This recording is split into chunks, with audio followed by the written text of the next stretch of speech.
these reindeer are very attractive, but you have Prancer where Blitzen should be.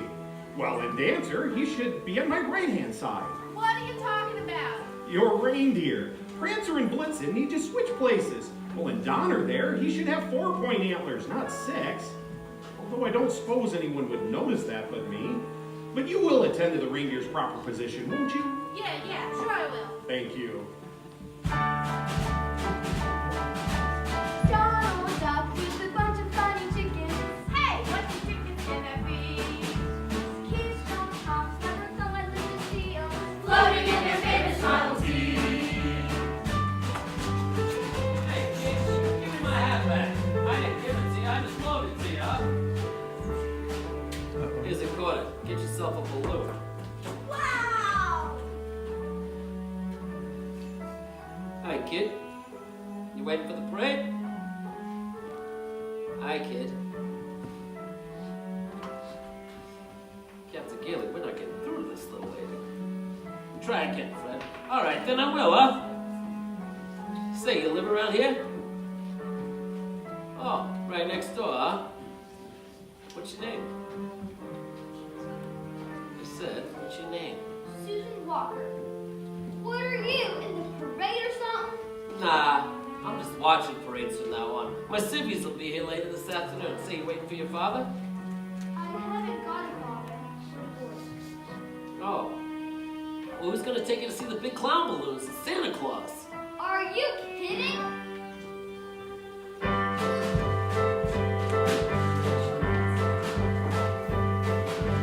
Round and fat like a bowl full of jelly or a belly you can measure by the pound. They can laugh from their nose to their collar. They never make a solitary sound. Who can laugh from their nose to their collar and never make a solitary sound? Round and fat like a bowl full of jelly or a belly you can measure by the pound. Why is the big clown balloon just a sauntering 49 feet from the ground? Why is the big clown balloon just as high as a building and wide as a merry-go-round? One step takes one block, 2 blocks make one kiss. Never saw a smile any happier, open a happier face. Why is the big clown balloon just a sauntering, jauntily sauntering by? Why is the big clown balloon just a teetering high in the sky? Making Central Park, soon they'll dance away, crossing over into the circle and singing along to Broadway. Why is the big clown balloon just a sauntering, jauntily sauntering by? Why is the big clown balloon just a teetering high in the sky? His face is coming. His face is coming. His face makes me think,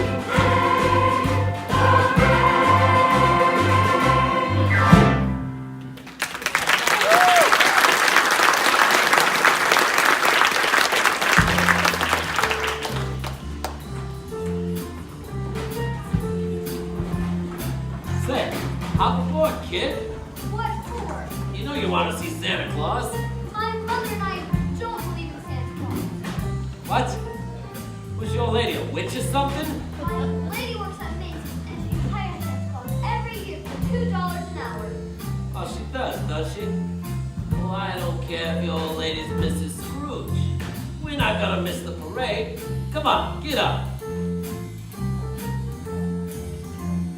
Grab yourself a balloon, huh? Thanks. Mrs. Walker, come in. Mrs. Walker. Calling Mrs. Walker. Emergency. Come in. Mrs. Walker.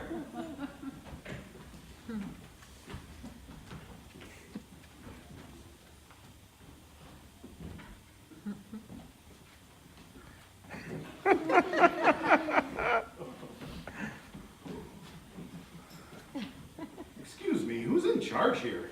Mrs. Walker.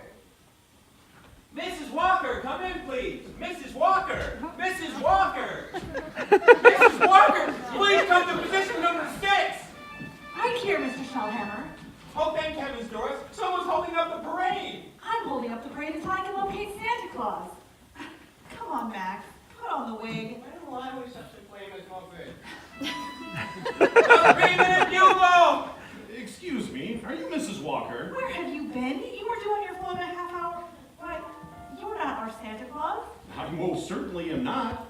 Your Santa Claus is intoxicated. Mr. Of Shellhammer. course, I had nothing to do with it. Get him some black coffee. Coffee. What's the brandy in it? Oh, it's no use. Just get back to the costume tent. Now what? Hey, you fooled me even without the red suit. How about it? Mrs. Walker. All you have to do is sit up on the float, smile and wave at the children, and pretend to be kindly. Will you do it? What was that? Sit on the float, smile, wave, and what was it third? Pretend to be kindly? $2 an hour and all the cotton candy you can eat, please. Well, Fine, your costume's right over here. now wait just a minute. I am not in the habit of substituting for spurious Santa Clauses. However, I certainly don't want the children to be disappointed. Oh, good. We do appreciate it. The 2-minute bugle! You will hurry, won't you? Tell me, will there be a band in front of my float? Of course. Have them play a Christmas carol. A Christmas carol to march to? Of course, the Saints love to march. 30 seconds. Oh, don't worry, Mrs. Walker. I have quite a reputation for punctuality. Stay with him. Hello, Sammy. Give me the whole hookup, please.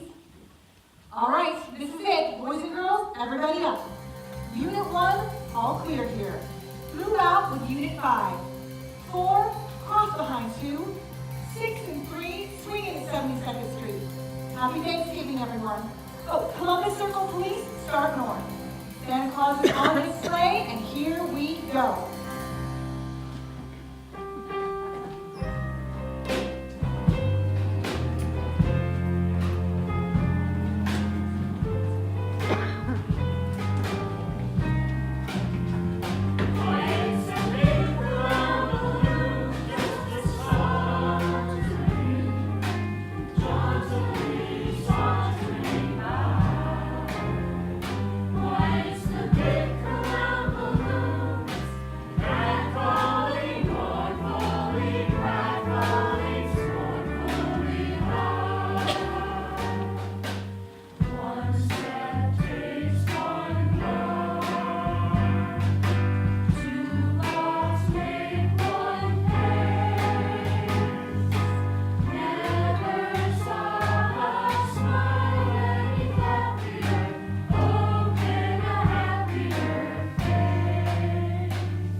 Not to take you on a picnic someday, kid.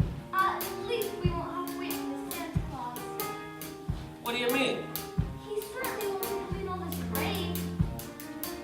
All of what, Ray? The sun's coming out. Well, I'll be down. Ho, ho, ho! On Prancer! On Blitzen! On Cupid!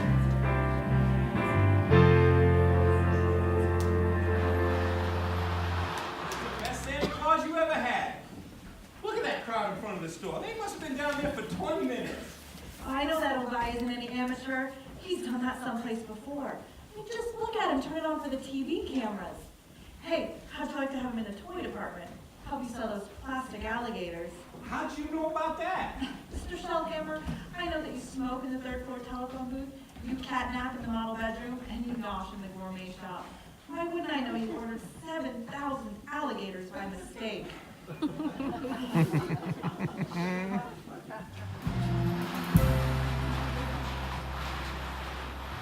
Hi, boss. Hello, slave.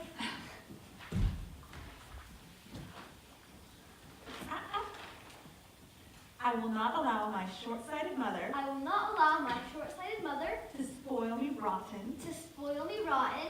with brand new bunny slippers. Bunny slippers, thank you. You're welcome. And now, Miss,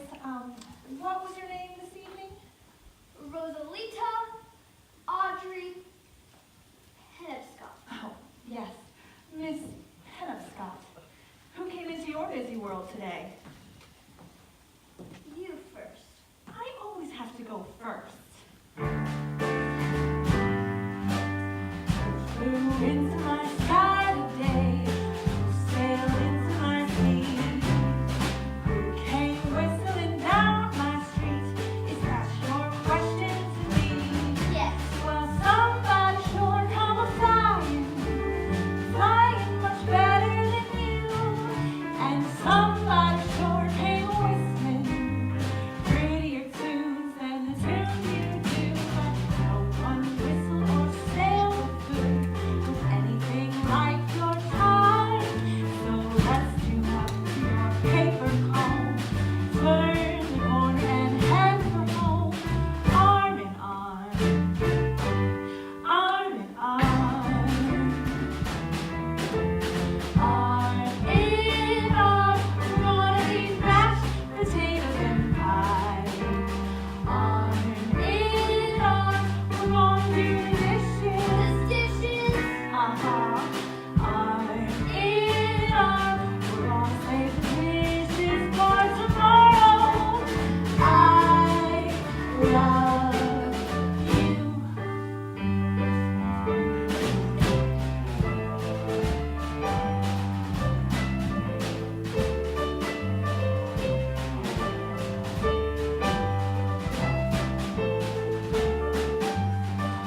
Come over my fence today, come shaking my tree, come yodeling mountain tunes, a pink, pink pumpkin and tree. Well, somebody sure come climbing, try to make me forget you, and somebody sure come yodeling, promising I'll be to love me's true. No one yodeled or clicked or plunked with anything like your charm.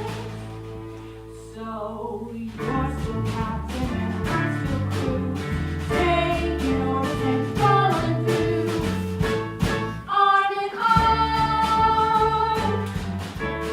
arm in arm.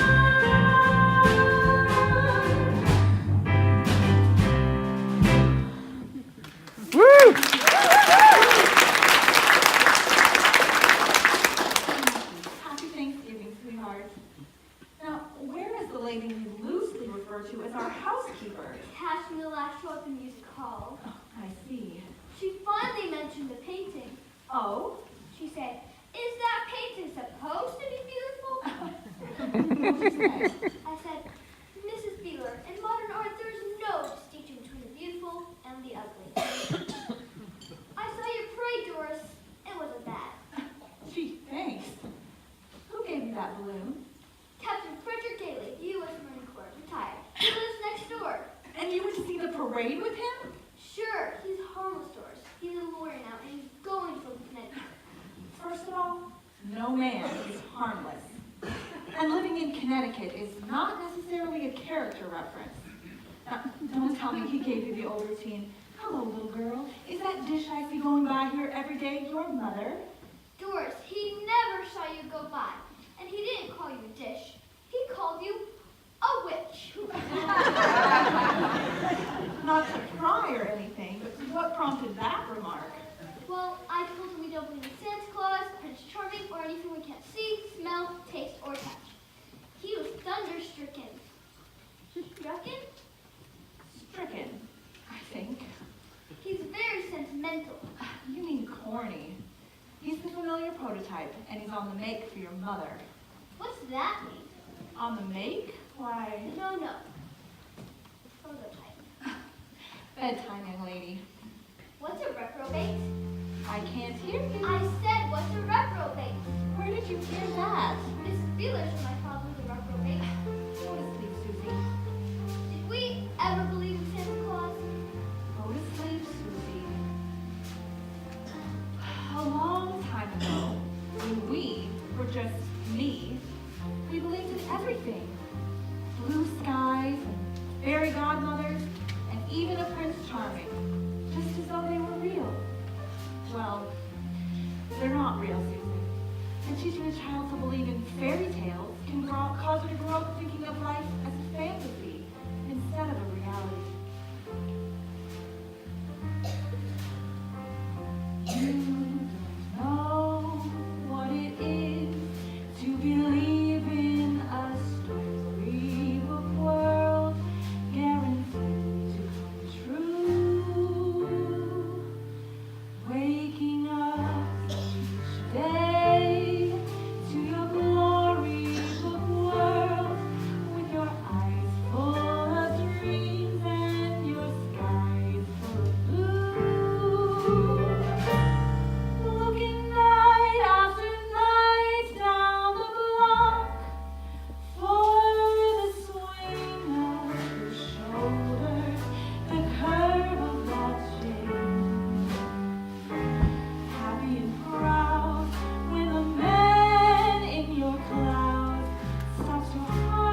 Oh,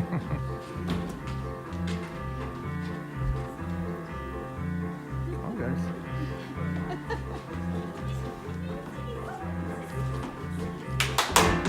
Indoctrination, please. Will the new clerks please step forward? Well. Oh, we're so delighted to have you here with us at Macy's through the holidays. Isn't it chic to clerk at Christmas? I'm Mrs. Walker's assistant, also public relations. Diapers, Kleenex, comfort stations. Now just relax, my dears, and later I'll escort you around the store. Have you ever clerked before? I have at Gimbal.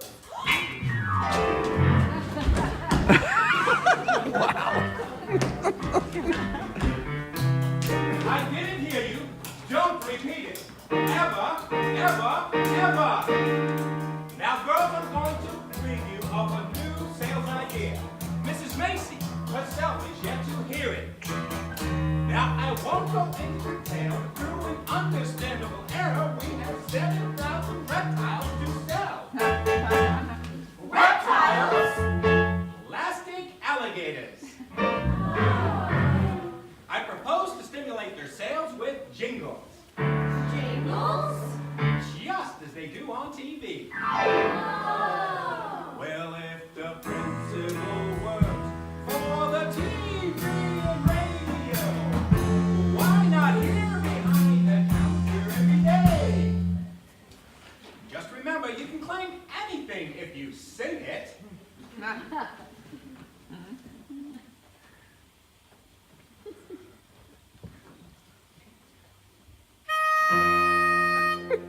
This famous plastic alligator's guaranteed for life.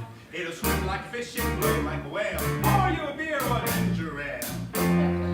Wriggling around from head to tail. Buy one today. Just remember, don't say it, sing it.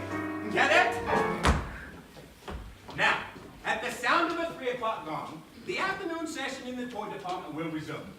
I'm expecting Mrs. Macy at any second. We have just enough time to run it through. Now, don't get nervous. Get your alligators, quick, quick!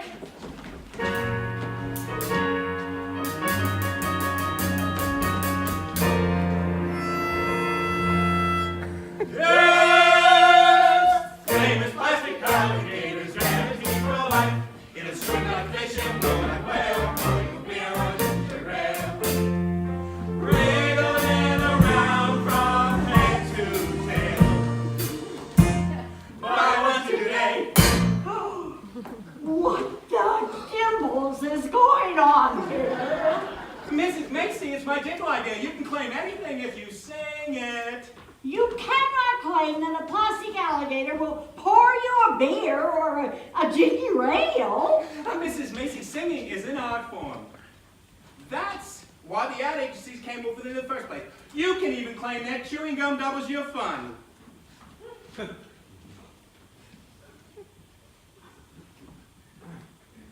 Oh, yeah, right.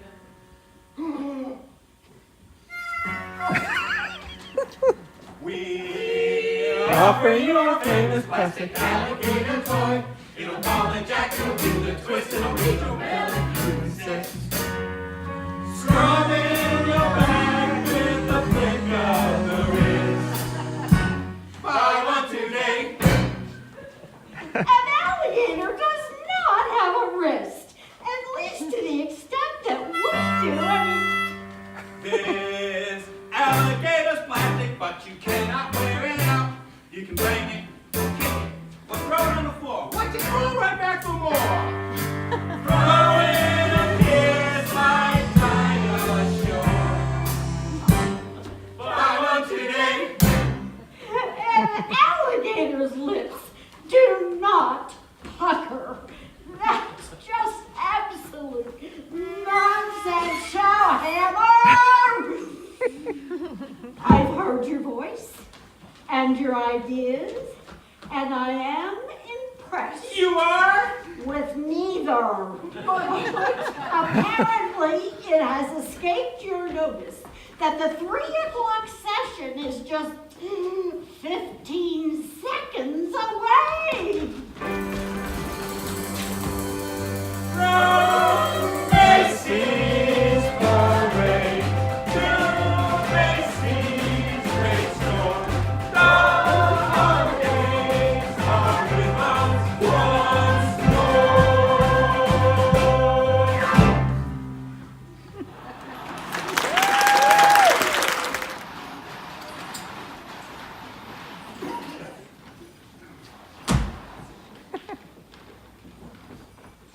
Hi, Santa. I'm Haley Finford. Well, hello, Haley. Have you been a good girl? Yes, sir. Oh, that's fine. Now, I bet you have a lot of things on your mind. What would you like the most? I'd like to go to the bathroom. Oh, well. Tell me quickly. What would you like for Christmas? I want a fire engine. A fire engine? Yeah, just like the big ones that squirt real wet water. And I won't do in the house, only in the backyard. I promise. You shall have it, Haley. Thank you, Santa. I told you he'd get me one. Yes, dear. Now you just run along down the hallway. Mommy will be with you in a moment. I would like to thank Santa Claus too. What are you doing saying anything like that? I've looked all over. They're just not making that kind of fire engine. Well, you don't think I would have said it unless I was sure, do you? You can find them at FAO Schwartz, and they're only $4.50, a wonderful bargain. I keep track of the toy market pretty closely. Does that surprise you? Well, no. What bowls me over is Macy's sending me to another store. Well, what difference does it make? Macy's, Lord & Taylor's, or Saks, or anywhere else if it's in the customer's best interest? Don't you feel that way? Well, I do, but I didn't think Macy's did. As long as I'm here, they do. Well, thank you. From now on, I'll shop no place else. Macy's sure has discovered the true spirit of Christmas. Oh, come on now, Susie. This isn't gonna hurt. Jeez, don't sulk.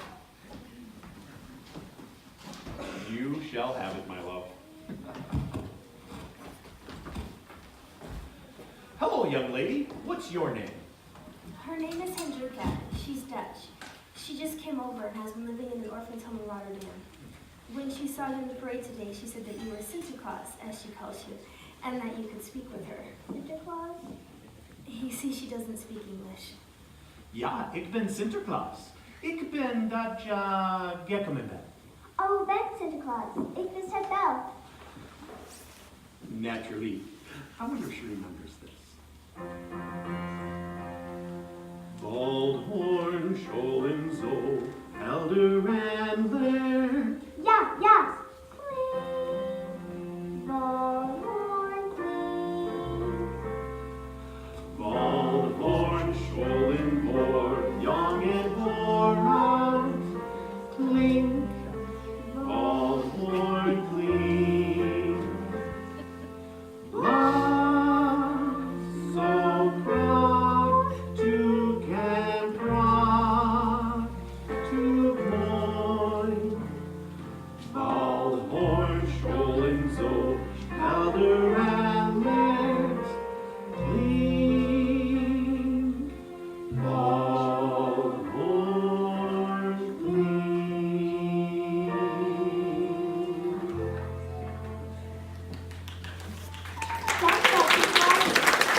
How's the week? Oh, thank you so much. Hello, young lady. What's your name? Come on now, Susie. Hi, Santa Fred Gailey. Pleasure to meet you, Fred. Nice to meet you. Say, I got a little girl that'd like to meet you. Go on now, Susie. I'll hold you coat, huh? Hello, young lady. What's your name? Susan Walker. And what's yours? Mine? Well, I'm Santa Claus. Sure, how do you do? Okay, Mr. Daly, let's go home. I'm sorry, Santa. For what? I couldn't get anywhere with you yesterday. I don't know what I expected you to do in 2 minutes, huh? I'll have her calling you Uncle Fred before you know it. That little girl? You want to make a bet on that? $1 to a donut? You got a bet. Just give me a few minutes alone with her. Good luck. Susan. Oh, Susie. You're a very clever young lady. I would like to know why you don't think that I'm Santa Claus. My mother's Mrs. Walker. She hired you. But I must say, you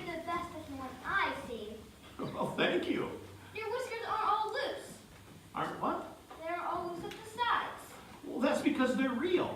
They are. Sure, go ahead and pull. Harder. They are real. Of course they're real, just like I'm the real Santa Claus. But there is no Santa Claus. How do you know that? It's just common sense. That's just grown-up talk. How come you spoke Dutch to that little girl? Well, because she couldn't speak English to me. Now, what would you like for Christmas? Tell me the truth. There really isn't any Santa Claus, is there? I only speak the truth. Not only is there such a person, but here I am to prove it. Now, what would you like for Christmas? What do you think I should ask for? How about a nice plastic alligator? I thought so. They're a bit writhy, but they're a lot of fun, and the best place to get one is Gimbals. Gimbals? Ask for a plastic alligator at Macy's, and this guy sends you to Gimbals. I know, they're talking about it all over the store. Why not?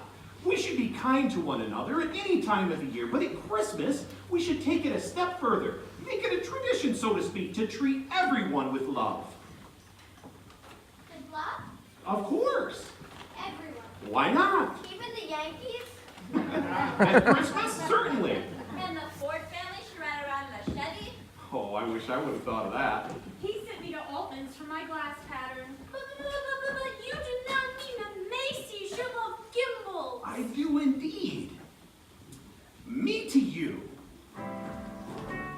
And you to me. From people to people, wherever they may be. From the high and the mighty to the meek who'll inherit the earth. Miami to Los Angeles and Dallas to Fort Worth. CBS to NBC. People would say so to those who disagree. From the chip on the shoulder of the younger to the older, here's love, here's love. From the ground floor apartment to the party just above, here's love, love, love. I want to thank you for renewing my faith. I can hardly believe it. Macy's really understands the meaning of Christmas. Hey, but you do not mean Macy's should love Gimbals. I do. Everybody should love everybody. Neighbor white to neighbor brown, from all the humbugs to folks from out of town, from the Texan to the rest of us, Chinese to each other as well. Paso to Texaco to Shell, CIO to USU, from Johnny Nikita to Norman Vincent Peale, from the bells in the steeple to a bunch of sleepy people. Here's love, here's love, from the girl left behind you to the girl you're dreaming of. Here's love, love, love. Well, guess we better pay a visit to Gimbals and tell them all about this, huh? On to Gimbals! Come on, Susan. Come on, Uncle Fred. Did you say Uncle Fred? I'll have a coffee with that donut. You win. Ha. Attention! Forward! March!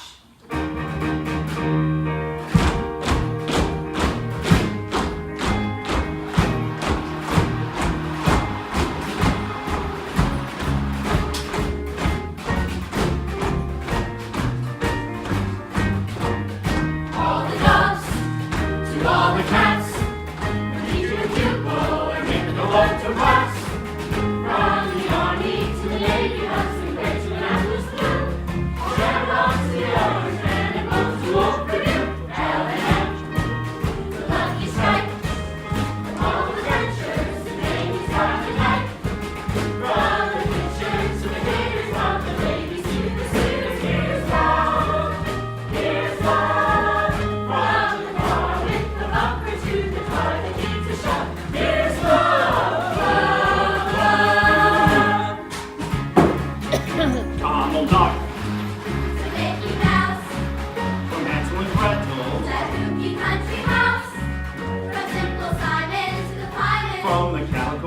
pop.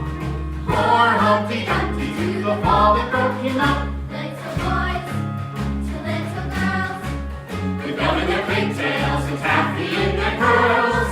From Cinderella in her blisters with her room to all her sisters. Love, love, love, la la la la la la la la la. Here's love, love, love.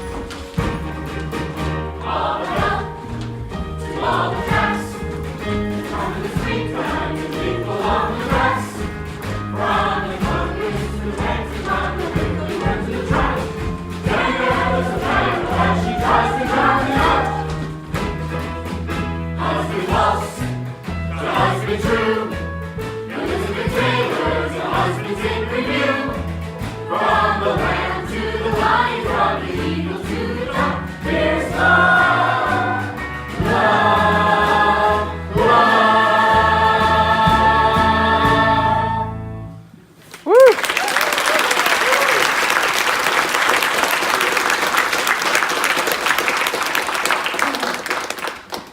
On to Gimbals!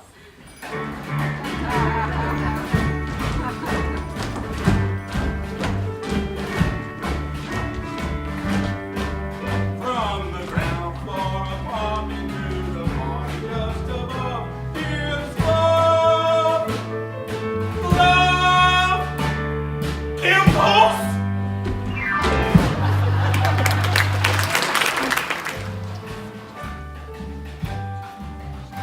From the girl left behind me to the girl I'm dreaming of. Here's love, love, love. I love you, Uncle Fred. And I love you too, Susie, at least for the next 10 years, huh? Why only 10 years? I'm going to love you forever. Nah, in 10 years you'll be a dame. And dames don't love nobody but themselves. Well, can you be my father then? My father was a reprobate. Nah, I'm a bachelor, and I'm gonna stay that way. No dame's ever gonna get her little lunchhooks in my Connecticut farmhouse. I didn't know you had a farmhouse in Connecticut. I just happen to have a snapshot right here. Is that a swing in the back and a cow? Sure is. Can I keep it? No, you can't keep it. I mean, just for a little while. Please, I'll be careful with it. Well, all right. No. Dame. Please be my father, Uncle Fred. I told you, I can't be your father. I'm single. Just for today? Tell you what. When's your birthday? Christmas. Christmas. That's terrible. I bet you only get half as many presents, huh? I know. What about a birthday party? I never had one. Who wants to go to a birthday party on Christmas? What about birthday cards? Well, I got one last year. Oh, yeah? I sent it to myself. It was in the shape of a funny little pocketbook. When you opened it up, it said, "Happy birthday from one old bag to another." Ain't that something? That's sweet. Sentimental thought, at least. Well, I'll tell you what. We'll make today your honorary birthday. And I'll be honorary father, at least till we get home, huh? And just to show you that my heart's in the right place, I'll make you a birthday card right now. You will? Sure.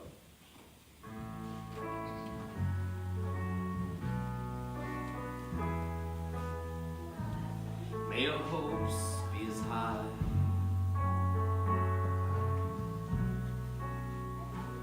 as the sky's highest star. May your star be as bright as your smile. May your smile be as warm as your place in the sun. May your place in the sun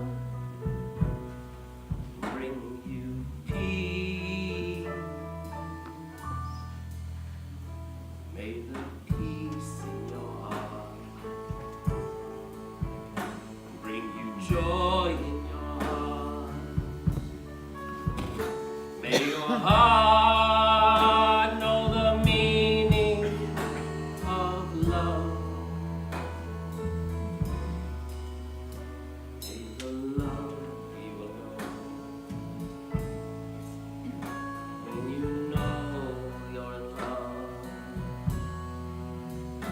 Be forever and never as true as the love I have given to you.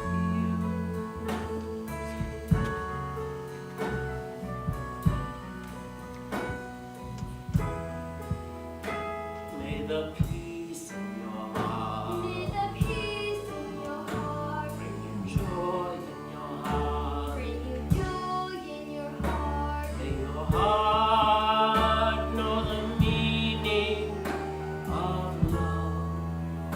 Of love. May the love know May the love when you know you're in love. when you know you're in love. Be forever and never as true As true as the love I have given to you.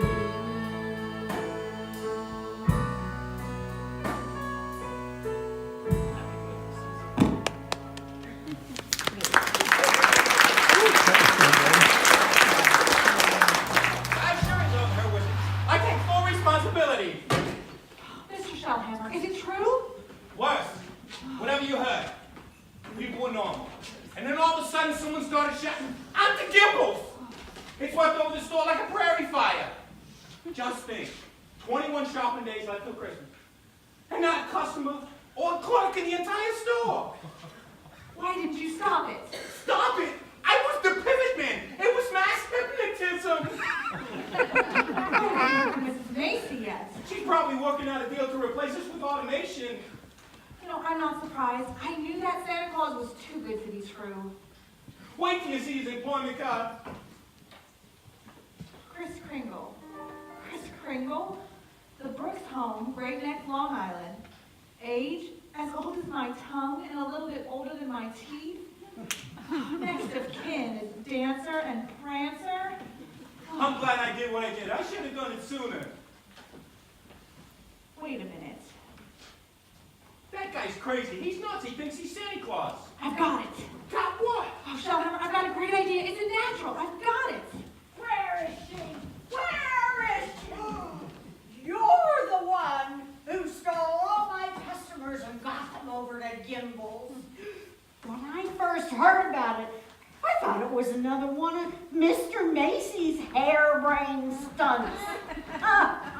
This is even wilder than his days at Harvard. Oh, I have one question to ask you, young woman.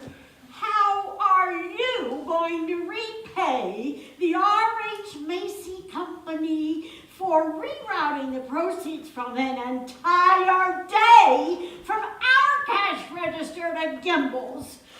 I ought to fire that crazy Santa right now, after which I'll have a few words to say to you.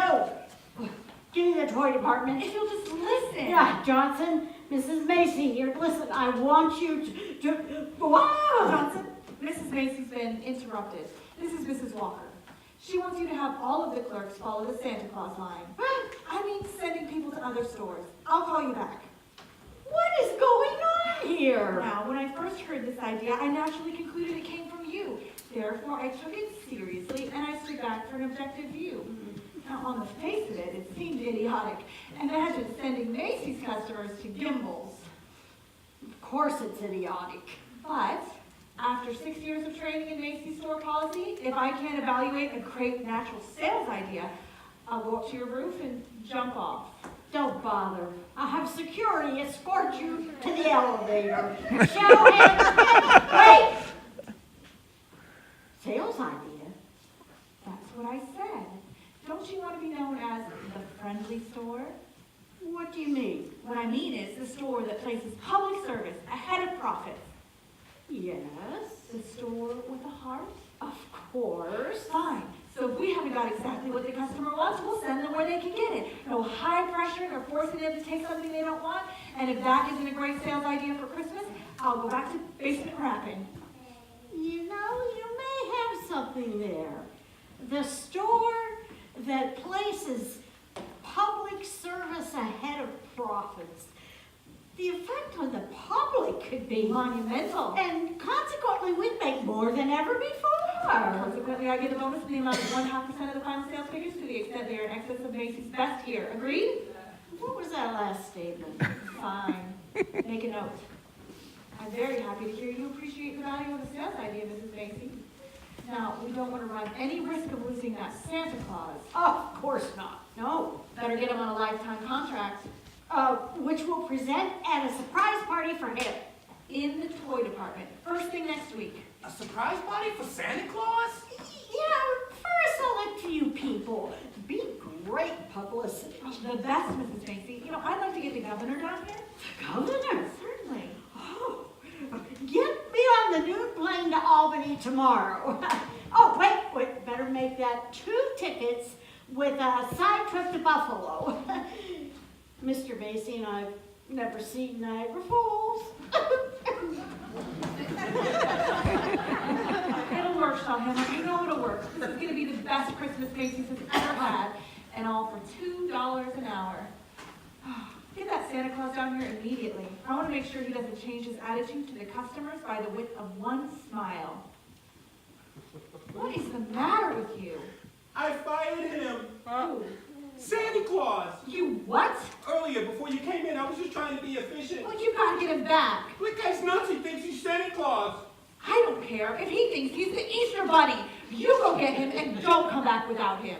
Well, couldn't we just, hire somebody else to do the same thing? No. Come in.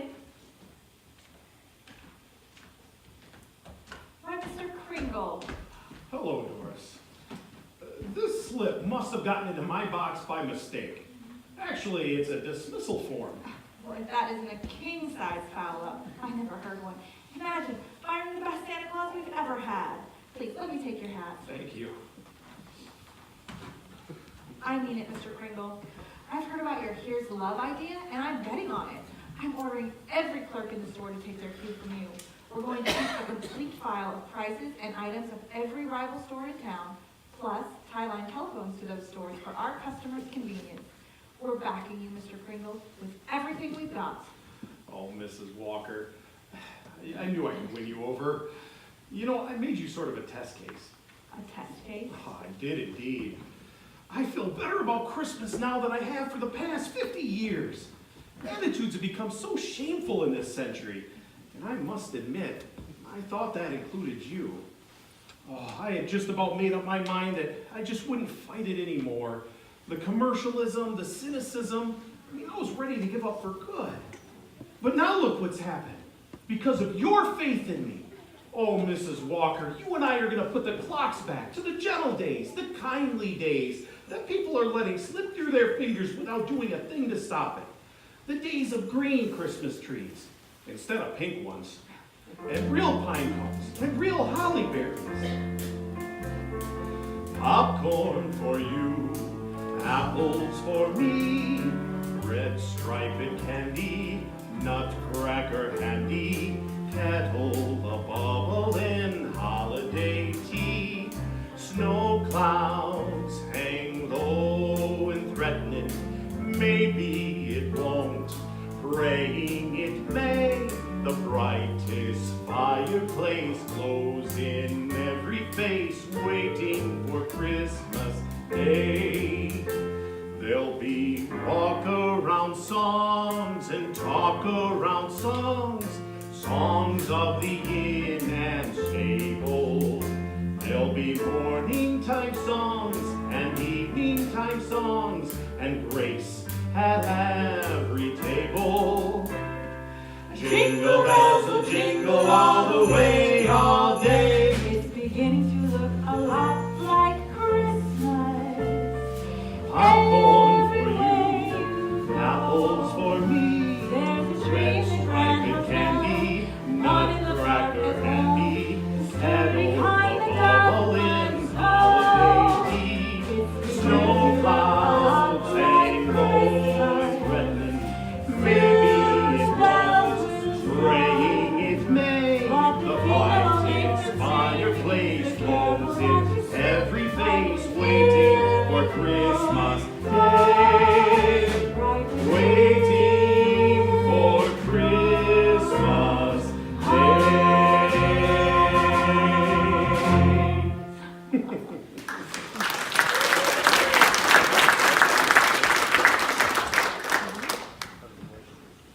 Thank you. Bye.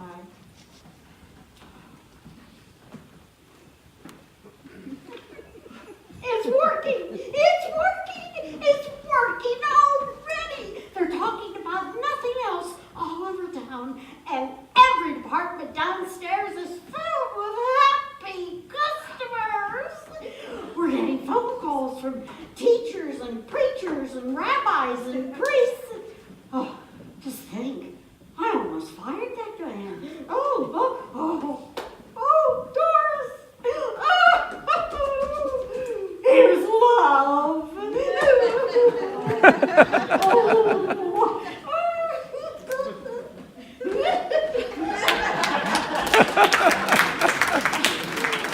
I think I learned my collar for today, Shellhammer. Please call Susan. Tell her not to come down to the store. I'm going home for dinner. Susie was already down here, Doris. Oh, really? Mrs. Beeler didn't tell me. Oh, she didn't come with Mrs. Beeler. Who did she come with? I don't know. I never saw him before. Some big external, the way he was ordering everybody about. He, Santa Claus, and Susie. For what, Shellhammer? You better ask Susie. I intend to.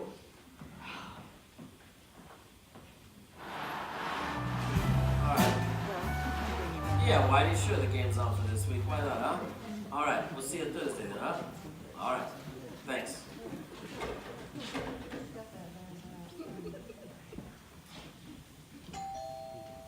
Come in! I'm in the head.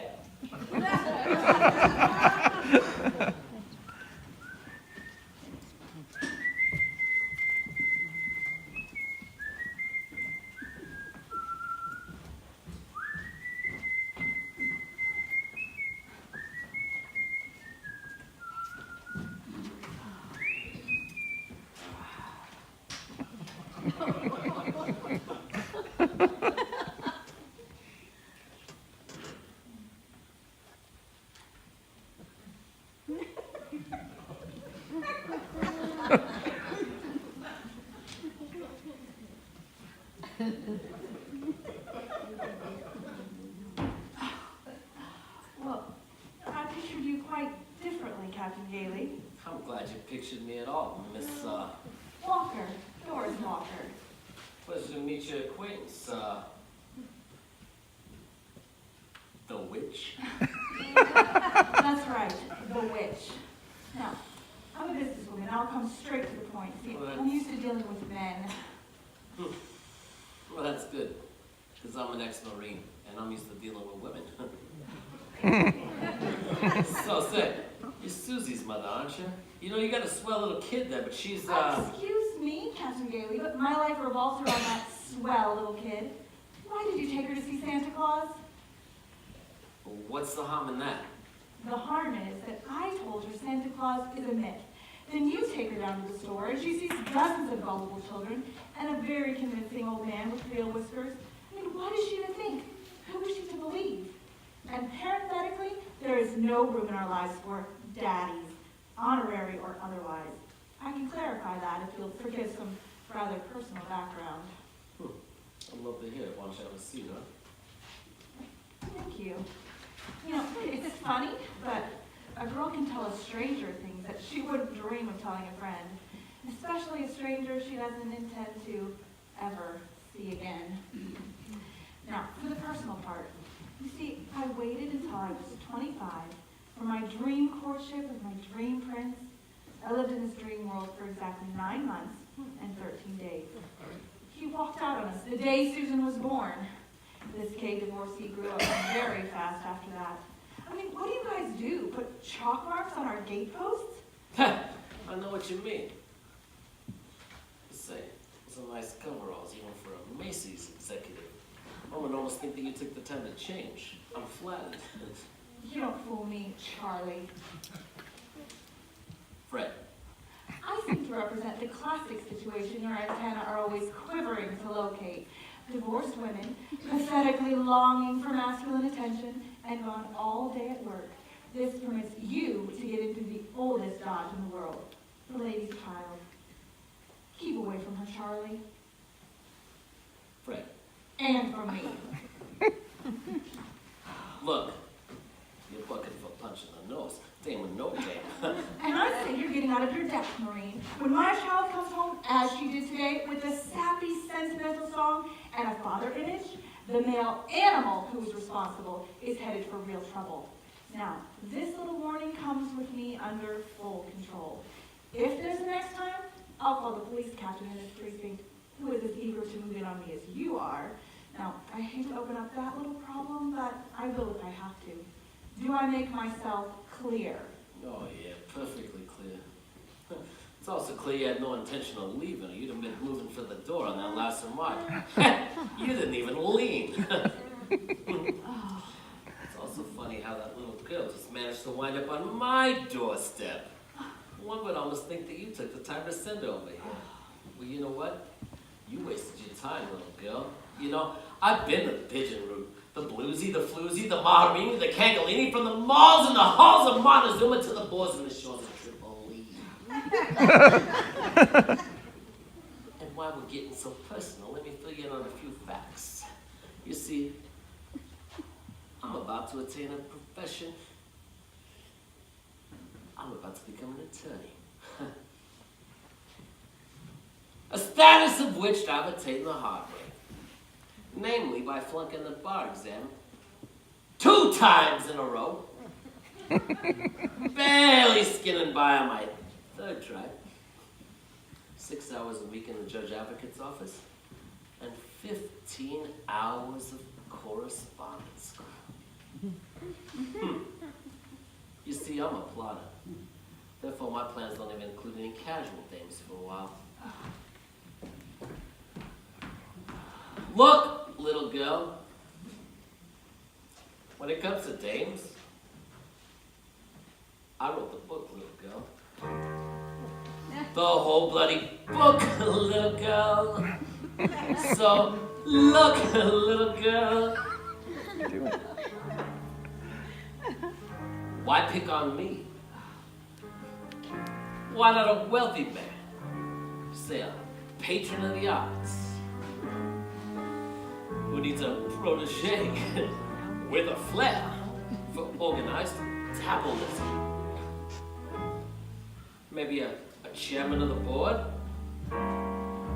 with a broader behind and a more relaxed metabolism. I'm just an old guy with a new career in a row. It'll take some hoeing. But I'm also a guy who knows where he's been and who knows, please God, where he's going. How dare you come floating in, dripping your magic all over my floor. I'm not afraid of your magic. I have a kiss on the house. It's not gonna be anymore.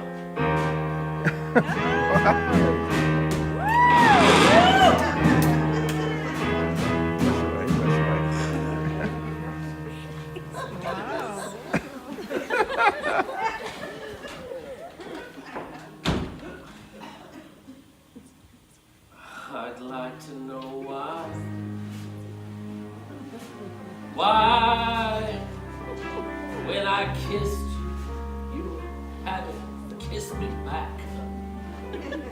Now look, little girl. Look, little girl.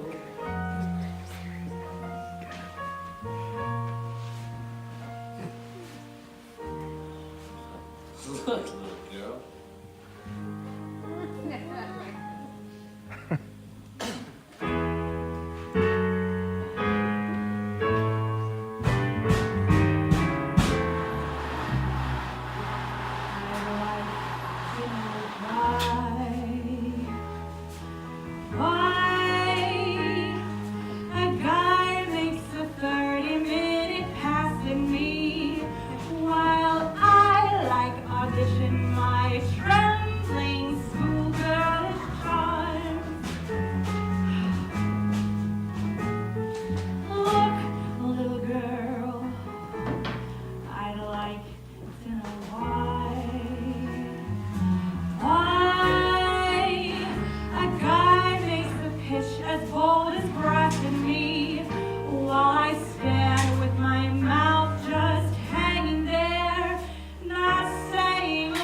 little girl.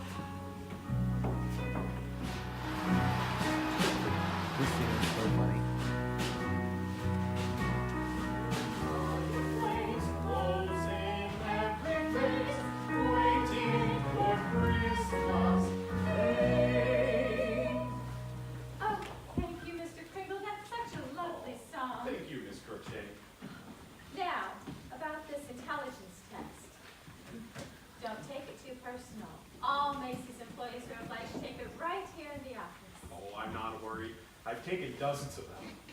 How many fingers am I holding up? 3. What's 3 times 5? 15. Muscular coordination test? But you don't know our store psychologist. Mr. Sawyer? Yeah, he's not fair. Why, just the other day I heard him telling somebody, No! I do not give to charity! Or the employees fund. You must be Mr. Sawyer. Well, I am his brother.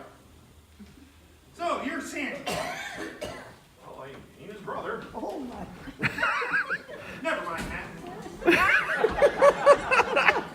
I mean, you're Santa Claus as much as in we got Napoleons, Julius Caesars, and God knows what else running around this town.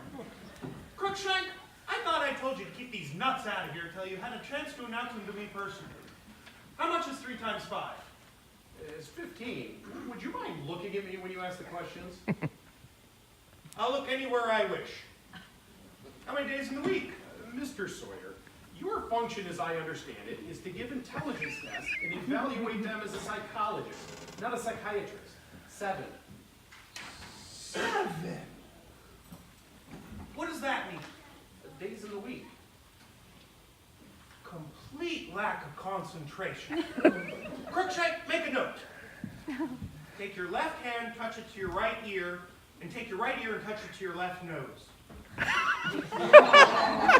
Nerve damage! Take another note. How much is 3 times 5? You asked me that before. bottom of your cheek. I am conducting this evaluation. How much is 3 times 5? Same it was before, 15. Mr. Sawyer, you seem awfully nervous. Do you get enough sleep at home? Well, to tell you the truth, I have been having these dreams.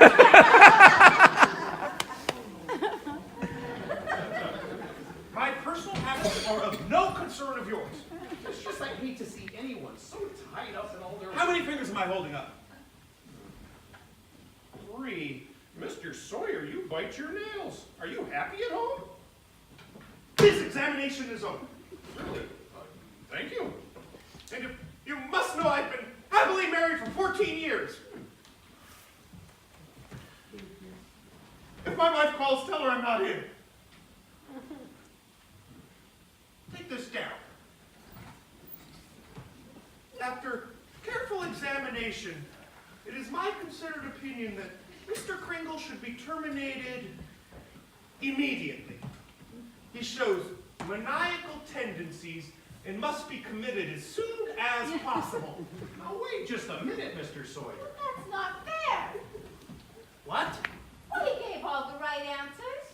You dare contradict me? You didn't even give him the complete examination. You never do.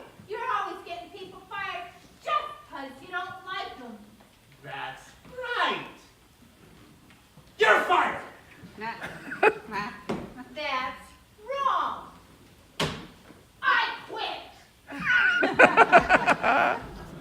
Mr. Sawyer, if you dismiss that girl, I'll make sure that Mrs. Macy finds out just what a contemptible, malicious fraud you are. Mrs. Macy's gone to Albany. You won't have a chance to tell her anything. I'm I'll see to warning that. you, get that girl back in here and apologize to her. Get out before I have you thrown out. There is only one way to handle a man like you.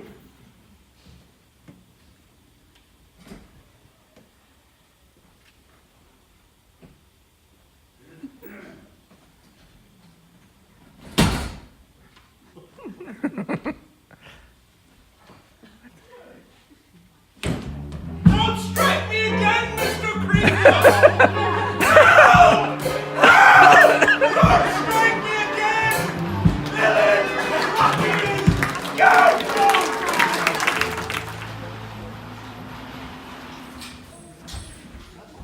Mr. Kringle, are you here, Mr. Kringle?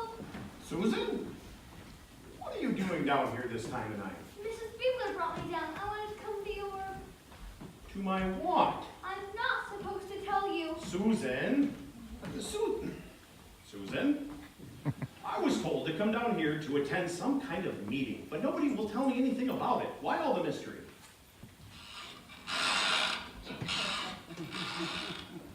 Why is he making all that noise? Well, he's probably trying to tell you something. Mr. Kringle, hobby horses don't talk. Well, they do if you want them to. Have you ever heard of the imagination? What's that mean? Well, you've heard of the English nation. You've heard of the French nation. This is the imagination. I'm not supposed to believe anything I can't see, smell, taste, or touch. Oh, Where is this imagination? anywhere you want it to be. Who's there? Anyone you want. Oh, now, Mr. Kringle. Oh, now, Miss Walker. Expect things to happen like the people in the fairy tales do. You never can tell when your favorite fairy tale might turn out to be true, just for you. So don't you dare to ever underestimate the power of a wish. A wish means hope. You let your face tell you every day how necessary soap is. Let your heart tell you how necessary hope is. And don't be a pessimist. never let the schlumps hang around. What's a schlump? A schlump is a grumpy old cod with his feet on the clouds and his head in the ground, upside down. Why don't you open up like astronomers and scientists always do? You never can tell when a fairy tale might come true.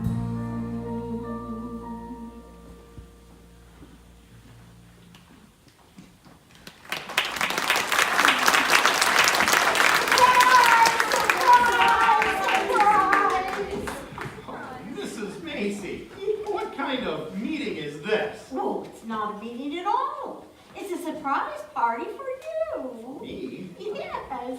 Governor, may I introduce the man of the hour, Chris Here's Love Kringle. Congratulations, Mr. Kringle. Chris, we're here to witness you signing a lifetime contract with Macy's. A lifetime contract? Oh, Mrs. Macy, that's a little bit much, even for Macy's. Would you settle for a handshake? Sure. Oh, and now, ladies and gentlemen, I would like to introduce the remarkable young woman who recognized the importance of the Here's Love idea, our own Doris Walker. Oh, thank you, Mrs. Macy. Thank you, Chris. And Mrs. Walker, would you kindly introduce your guest? I don't believe I've had the pleasure. Of course, Mrs. Macy, meet Mr. Gimble. Oh! Oh, Mr. Gimble, it's been quite a long time. Why, yes. 30 years or so, hasn't it, since I've been across the street? I know, my goodness. I just wanted to drop on by and let you all in on a little slogan I'm thinking of trying out. Oh, Care to hear it? sure. Gimbals. If we don't have it, try Macy's.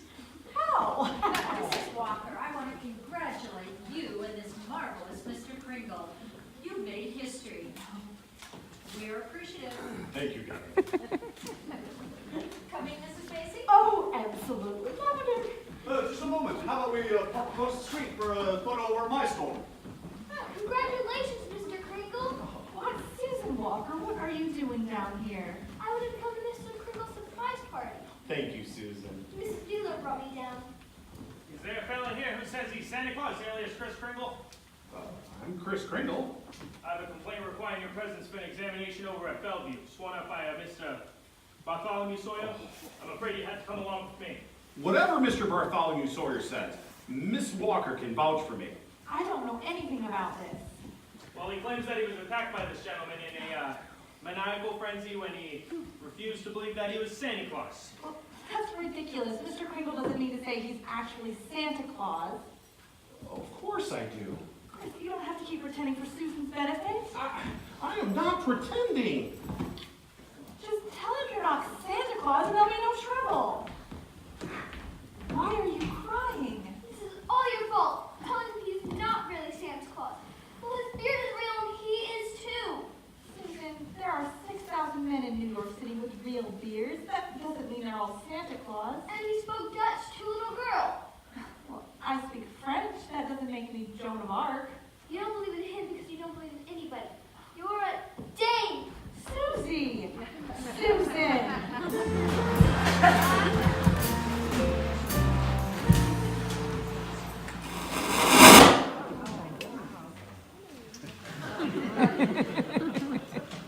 Pardon me, I'm Fred Haley. I'm here to see Judge Group. Have a seat. Sure. Say, I'm here to talk about Mr. Kringle, about his commitment. Are you his lawyer? No, he doesn't have a lawyer. Hadn't someone better get you one? Well, Mr. Kringle doesn't want representation, which makes it a little bit difficult, huh? If you'll excuse me, I need to get these to the coroner's office. Sure.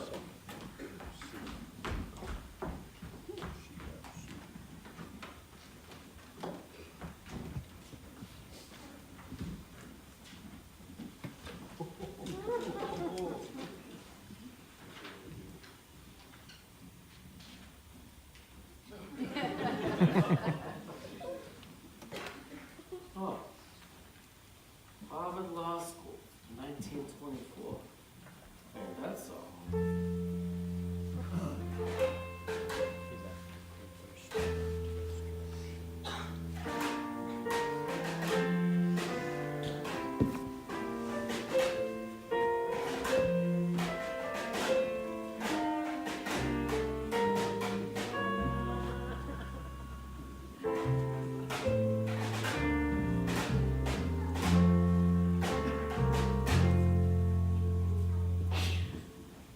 I'm sorry, young lady, but you'll have to make an appointment. Judge, please. You'll have to see my secretary. Oh, this has all been a terrible misunderstanding. Just one moment. Do you think he's sane? I do. But he thinks he's Santa Claus. Does that mean you think he's Santa Claus? It means I think he's entitled to his day in court, and I have a legal right to protest this action. Mrs. Mara, you're the district attorney. I thought you said this was a routine commitment. I knew nothing of this protest. Where's the gentleman's counsel? No lawyer in town will take his case. I'm not surprised. What about legal aid? Not even E.G. Marshall would touch this one. Neither would I. Try to get me on a bench to defend a man who thinks he's Santa Claus. Would you hand me my robe? Martina, don't get mixed up in this. She's right, Judge. Just sign the paper. Judge, please. Now, just what is your interest in this case? Well, I employed Mr. Kringle to play Santa Claus for R.H. Macy and Company. I see. Mrs. Walker, Mr. Kringle was given a simple test at Bellevue. He was confined by virtue of having failed that simple test. If he failed any mental test, he did it on purpose. Why would he do that? And how do I know that he did? How could anybody know? I'm sorry, young lady. Would you please hand me my robe? If you sign that, his lawyer will bring in a habeas corpus. But he doesn't have a lawyer. Yes, he has. That is, He has? Why wasn't I told about this before? What's the name? he'll be here for the hearing. I'm sure he will. What's his name? Well, he's new. You probably haven't heard of him. He hasn't really... Mrs. Walker, are you hard of hearing? What's the man's name? Fred Gailey, but, he's... But what? Has he actually been retained? He will be, Your Honor. In time for a hearing at 8:30 tomorrow morning? Yes, ma'am. He'll be here. All right. Clara, get me one Frederick Gailey, attorney at law, on behalf of his client Doris Walker. Reference sanity hearing, one Chris Pringle, my courtroom, 8:30 a.m. tomorrow morning. What's the number? Oh, it's a new number. I don't have it, but I'll meet with him later this evening, Judge, and I will notify him. Never mind, Clara. All right, we'll have a hearing, but he better show up in the morning, and his name had better be Gailey, or he'll be held in contempt, and you right along with him. Goodbye, Mrs. Walker. Oh, thank you, Judge Group. Goodbye, ladies. See you in court, Judge. Jenny, wait. Martina, you don't look so good. Me? Nonsense. Never felt better. You should take a few weeks off. Go shopping, go anywhere. You need a change of scene. What are you getting at, Tammany? You know, I don't know the difference between a habeas and a corpus, but I do know politics. And this Kringle case, it's dynamite. Out of the question, Finter. But Martina, Don't worry about it. A judgeship is no bed of roses under any circumstances. As Casey Stengel, the baseball player, always says, you don't know what problems are till you sit on the bench. Don't worry about it. but Martina. Hand me my robe.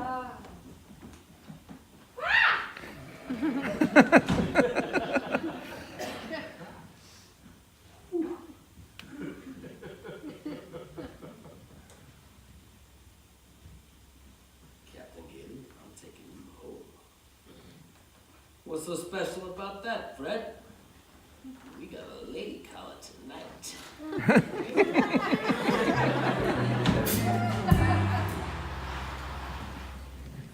Good news, Mr. Kringle. Dr. Brooks has arranged for a temporary release. He's Tell Dr. Brooks not to wait. I'm not going anywhere. But Mr. Crinkle, well, I'll just leave this stuff here for you anyway then.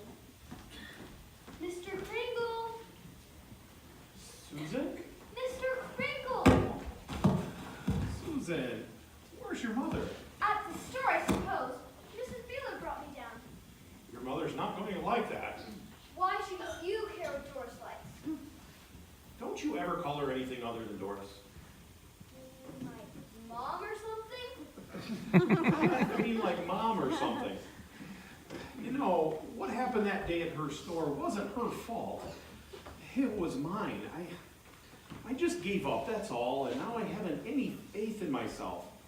Well, that's why I... Flunked the test on purpose when they brought you here? How did you know I flunked that test on purpose? Uncle Fred told me. Remember that day at the store when you asked me what I wanted for Christmas? Well, of course I do. Well, I came here to tell you.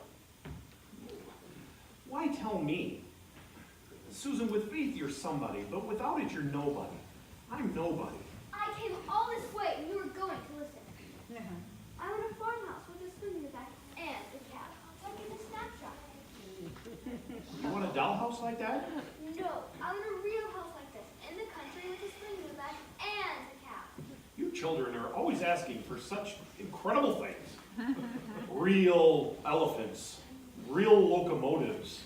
Why don't you just say you can't get it? Susie. I never should have asked you. No, Susan. I guess pushing past the alligators is all you know how to do. How dare you? Do you know who you're talking to? Of course I do. That's just it. Now, what about my Christmas present? I'll try. Can you or can't you? Well, I can. I can. Yes, I can. There'll be morning songs And evening time songs and grace at every table. Jingle bells will jingle all the way all day. Pine cones and holly berries, popcorn for you, apples for me, red striped candy, nutcracker handy, kettle of bubble and holiday tea. Snow clouds hang low and threatening, maybe it won't, praying it may. The whitest fireplace glows in every face, waiting for Christmas Day. Snow clouds hang low and threatening, maybe it won't, praying it may. The brightest fireplace glows in every face, waiting for Christmas Day. Waiting for Christmas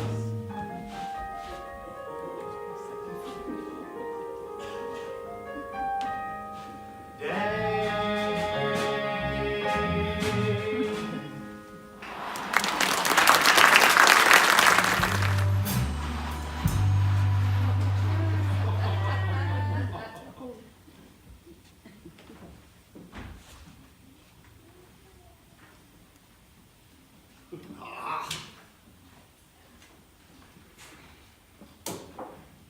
Someday I'll see what you got. What do you got? Bad deuces? Nah. Hate to admit it, but I chewed over and started straight. I feel it. Ah! You giants got 5 minutes to clear the deck, huh? Hey, high card for a buck, anybody? Ah, you and your inside straights. So what does this thing do anyway? Oh no, she didn't say. She didn't say. Oh, the later the better.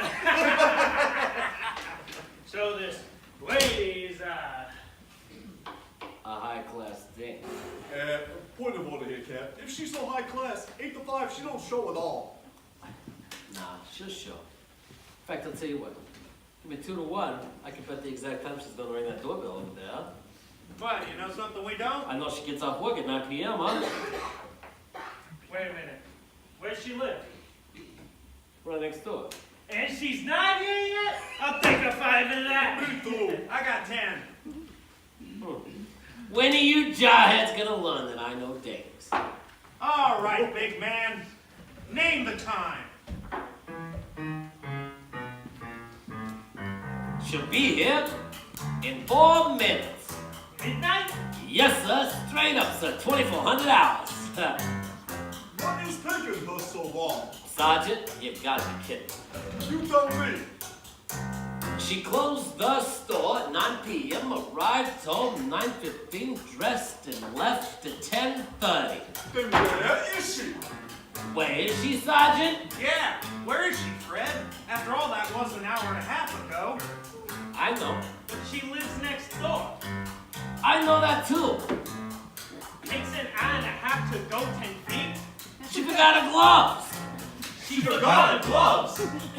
All women forget their gloves. She had to go back. She had to go back to get them, leaving us to join the ranks of aging men. Why, a guy could raise a goat and cure the hide and cut and stitch up hair before day from home, find her gloves and start out again. I'm telling ya, she had to go back. She had to go back to get them, leaving. Holy moly. They just don't build furniture the way they used to. You alright, kids?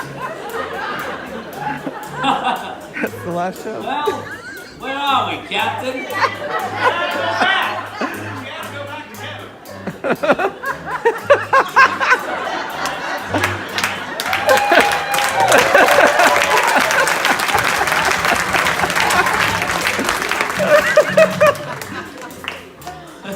Oh boy, she forgot something. Her gloves. Down the hall again.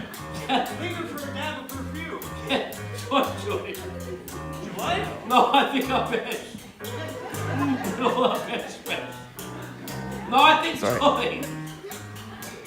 And while she's there, how long would it take you just with them?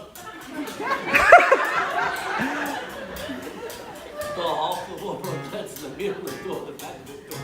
15 minutes? You got it. She had to go back. She had to go back to get him, leaving us to try. Let's start over, huh? My last show, folks. The props are falling apart. Everything's going to grapple. Help me out, boys. She had to go back. She had to go back, leaving us to join the ranks of aging men. Why? Alright, A dame could go back and make a pair of gloves out of some goats, right? what? She had to go back. She had to go back up in the elevator, one floor at her door. She Come on, opens up her purse and once again she reaches in to find a key. 3, 4, 5, 6, 7, 8, 9, 10, 11, 12, 13, 14, 15. Minutes later, she finds Keith and just picks up gloves. Catches a glance at the reflection. Should she have worn a hat? Tell you what, boys, ships ahoy. She'll have to check this one out. You don't mean down the hall again? Yup. The mirror at the back of the door of the toy club? Well, but once again, she's underway. Boys, the time's the job. Oh, Mr. Gailey, take a bow. I deserve it. She's coming up our stairs, boys, right to our front door. Got a finger on our doorbell, a fuzzy little doorbell, and she's ringing it right about now.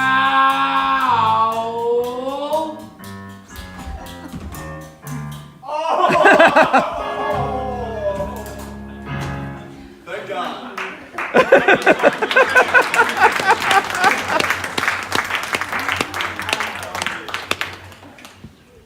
Boy, thank you, fellas. Thank you. Buy yourself a new chair, why don't you? Very nice. Hell, my whole new dinette set. Gonna get this person purchased. It's alright, fellas.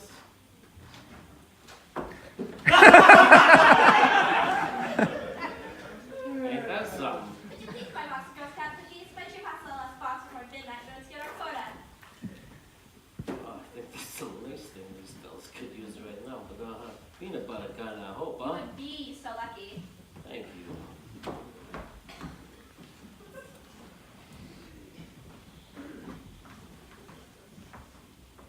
Okay. Keep the change, you filthy animal.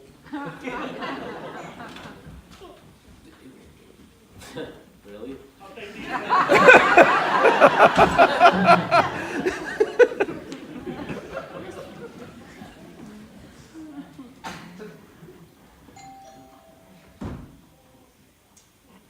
Boy, I hope he's not back to mess up any more of my stuff, huh?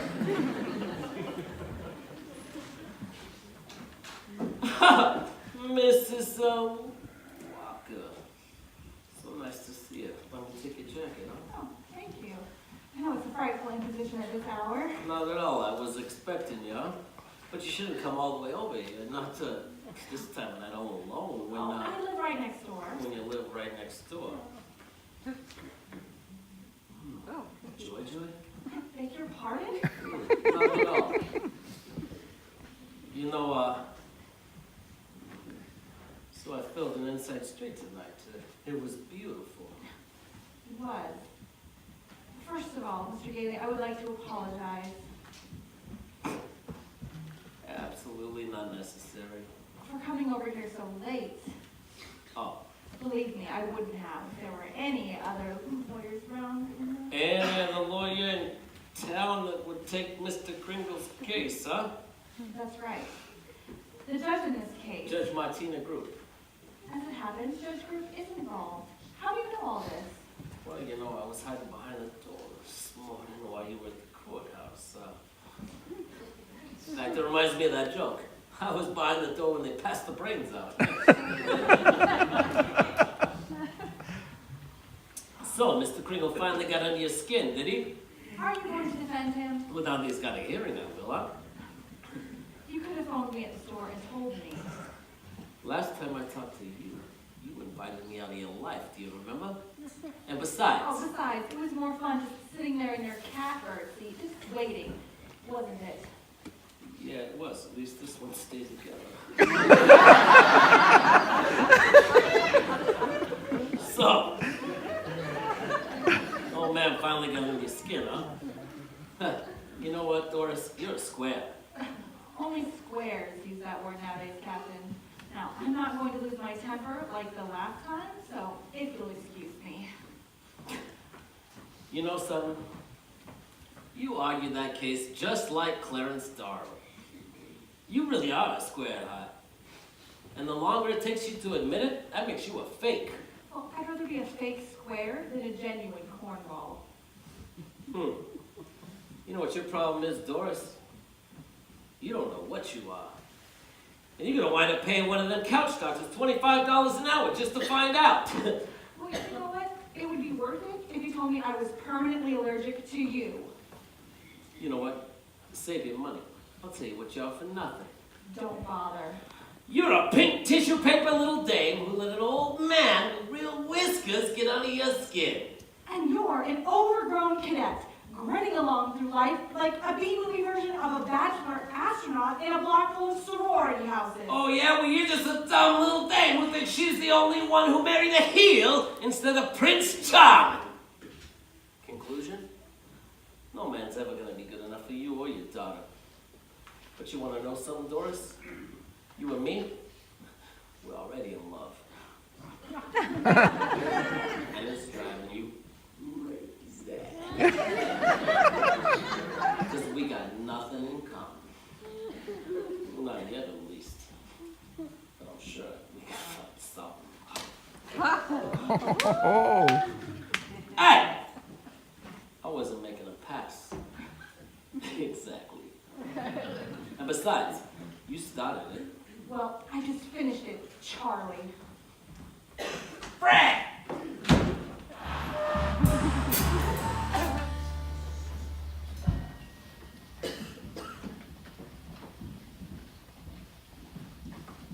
Jenny, how long do you think this morning will take? Oh, 10 minutes?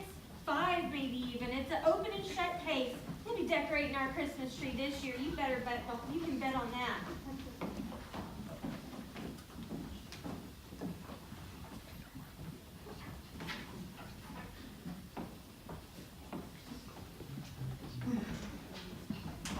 Macy, may I speak to you for a moment?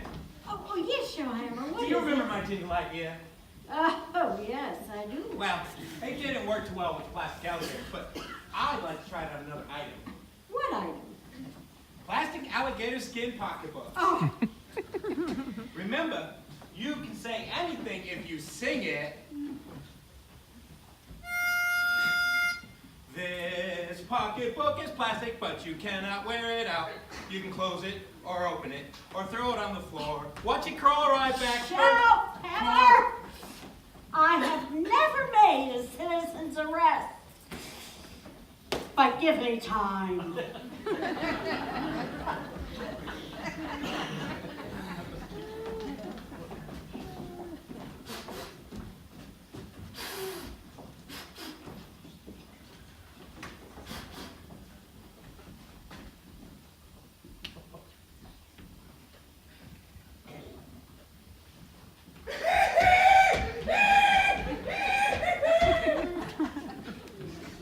How long do you think this will take, Fred? I don't know, but the longer it takes, the better, huh? What's your plan? Plan? I don't have a plan. I might ask for a postponement first chance I get, huh? Well, I'm not worried. I got my faith back, and I couldn't ask for a finer attorney. What'd you say? I said I couldn't ask for a finer attorney. Yeah, attorney. In the New York State Supreme Court. Ain't that something? Huh. Boy, I bet you've been here many times before. Actually, Mr. Kringle, this is my first case. Anywhere. Wait, what?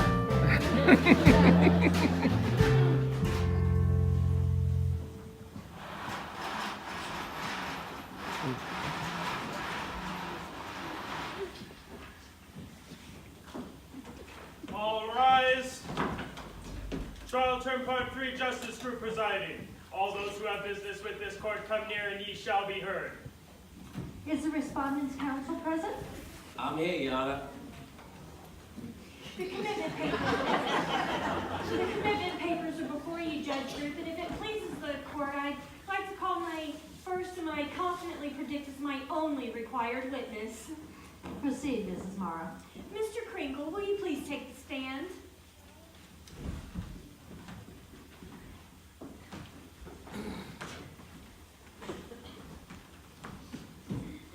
Good morning, Your Honor.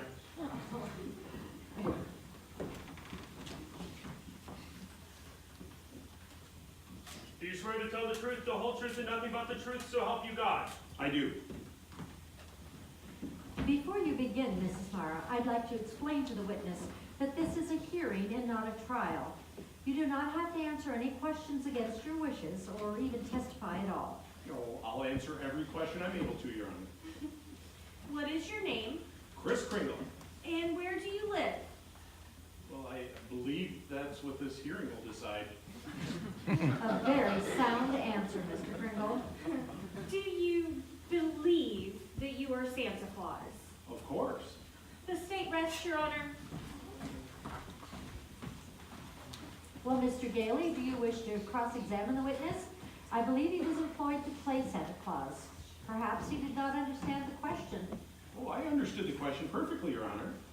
Oh, you did? Oh, well, I dare say, Mr. Gailey, you haven't had too much time to acquaint yourself with your client's opinions. Perhaps a postponement might be in order. Your Honor, why would I want to postpone? I'm perfectly aware of my client's opinions. I mean, all those tests, reports, they all boil down to one thing, that Mr. Kringle is not sane because he believes himself to be Santa Claus. An entirely logical assumption, I'm afraid. Well, it would be, Your Honor, say if the clerk here, or the DA, or myself believe ourselves to be Santa Claus. Anyone who thinks they are Santa Claus is crazy. Not at all, Your Honor. Now, you believe yourself to be Judge Group, do you not? I mean, nobody questions your sanity because you are Judge Group, huh? Mr. Kringle is the subject of this hearing. Yes, he is, Your Honor, and I intend to prove that Mr. Kringle is the one and only Santa Claus. Order. I call as my first witness, Mrs. R.H. Macy. Miss R.H. Macy, take the stand. Mrs.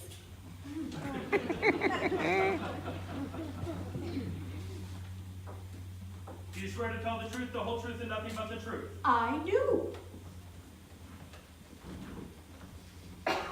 Your name, ma'am? Mrs. R.H. Macy. Owner of one of the largest department stores in all of New York City? The largest. Now, Mrs. Macy, if you recognize the man seated over here, would you kindly tell us who he is? Oh, that's Chris Kringle. Hi. Your employee, is he not? Yes. Now, Mrs. Macy, do you find him to be truthful? Oh, I do, yes. And do you find him to be of sound mind? Of course. Mrs. Macy, you are under oath. Do you really believe that this man is Santa Claus? Well, he gives every indication of Please being a- answer yes or no. Mrs. D.A., I am definitely All I under would the like is a yes or no answer. Just answer the question, Mrs. Macy. Could you rephrase the question? Sure, Hammer. Order here. What? Order. Oh, Your Honor. That man over there is Santa Claus. I know, I know, I know. I can tell from the twinkle in the bridge of his nose, the wink of his eye, the twinkle of his toes, and the joy where he goes. That man is he. Now, there are 1,000 other Santa Clauses all over town, just like him. I don't care if every other corner has a Santa Claus standing there. I don't care. Short or tall, round or fat or slim. I'm aware of many other Santas everywhere, but I don't care, 'cause that one over there represents more as they represent him. Now, just a minute. That man over there is Santa Claus. I know, I know, I know. I can tell from the twinkle of the bridge of his nose, the wink of his eye, the twinkle of the toes, and the joy wherever he goes. That man is he. That man over there is Santa Claus. I know, I know, I know. I can tell from the jingle of the voice like a bell, right from Holland's full of bell and joy. He's fresh as well. That man is he. I don't care if every other corner has a Santa Claus standing there. I don't care. Down the Scrooge and out Tiny Tim. I'm aware of the many other Santas everywhere. I'm aware that that one over there represents them all as they represent him. That man over there is Santa Claus. I know, I know, I know. I can tell from the wrinkle in the bridge of his nose, the wink of his eye, and the twinkle of his toes, and his joy wherever he goes. That man is Santa. That man over there is Santa. I know. That man over there is Santa Claus!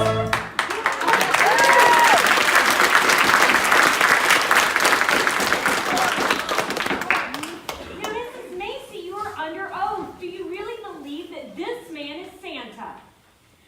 That man over there is Santa.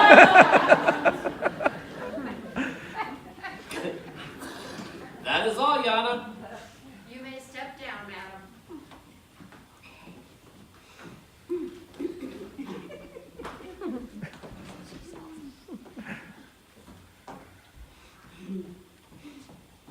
Merry Christmas.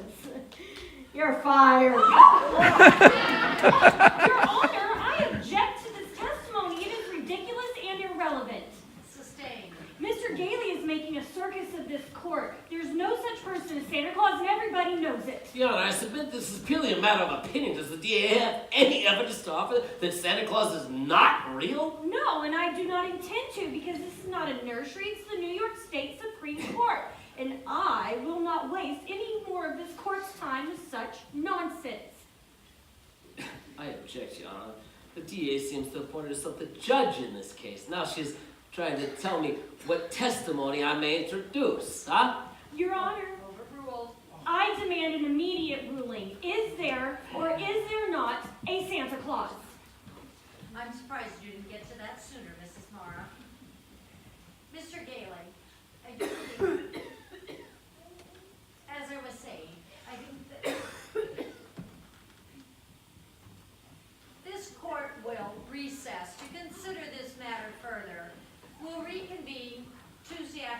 3 p.m.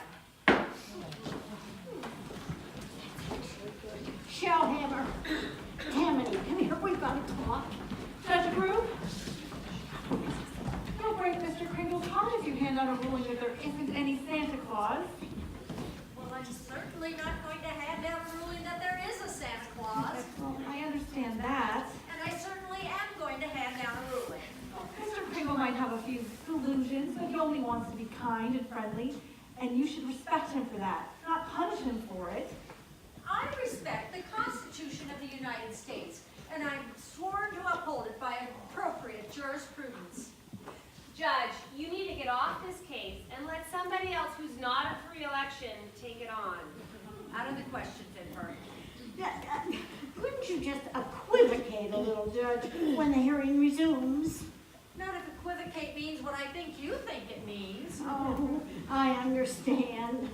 Ladies, Shellhammer, we are in the presence of a great human being. I feel humbled. Very, very humble. Very, very humble indeed, indeed. Mrs. Finford, do you know of any other judge who would risk his or her career on something like this? No. My career? Now, wait a minute. Maybe Albert Schweitzer. Possibly Lincoln. Oh, yes, Lincoln, the rail splitter, the great commoner. The great commoner was William Pitt. Yeah, but he was from Pittsburgh. Right. Yeah, and Abraham Lincoln was from Illinois, just like the judge here. I'd wager, right, Judge? No, I'm from Kansas. Oh, Kansas? Oh, the Pioneer State. That's where you get your courage from. Did Custer flinch at the little battle of the Bighorn?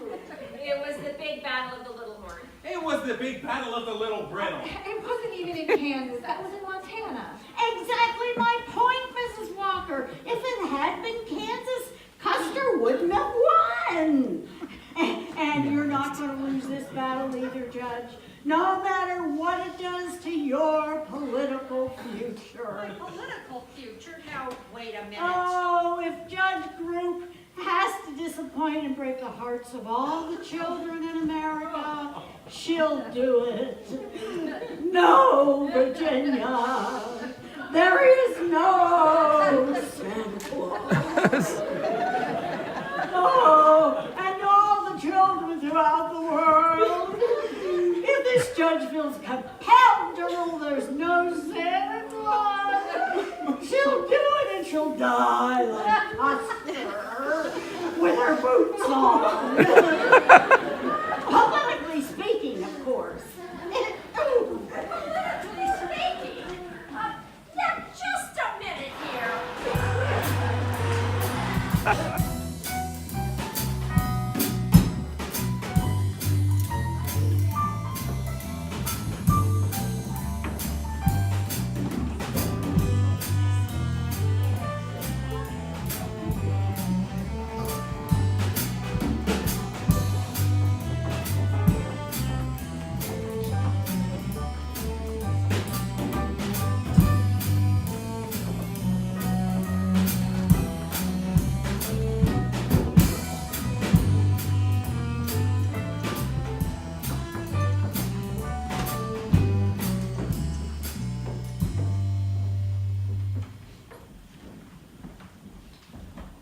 Hey, Fred, did you see our picture?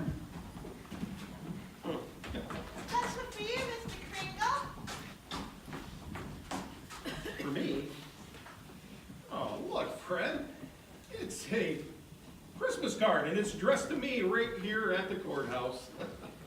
I bet you were glad to find me for once. Sure was. Would have come quicker if only they'd used your zip code. My zip code? Sure, 99701.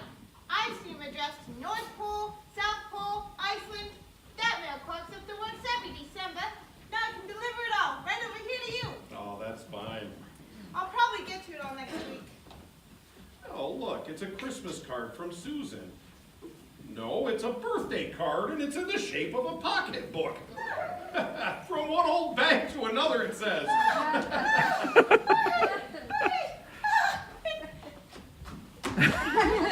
Hey! Couldn't all that sentimental be delivered today? It's the day before Christmas, mister. We haven't got the manpower. Hey, maybe I can have some boys off the street, huh? You crazy? You got to be government employed to deliver the U.S. mail. You won't be long now, will you, Mr. Gannon? No. I'm just gonna make a quick phone call.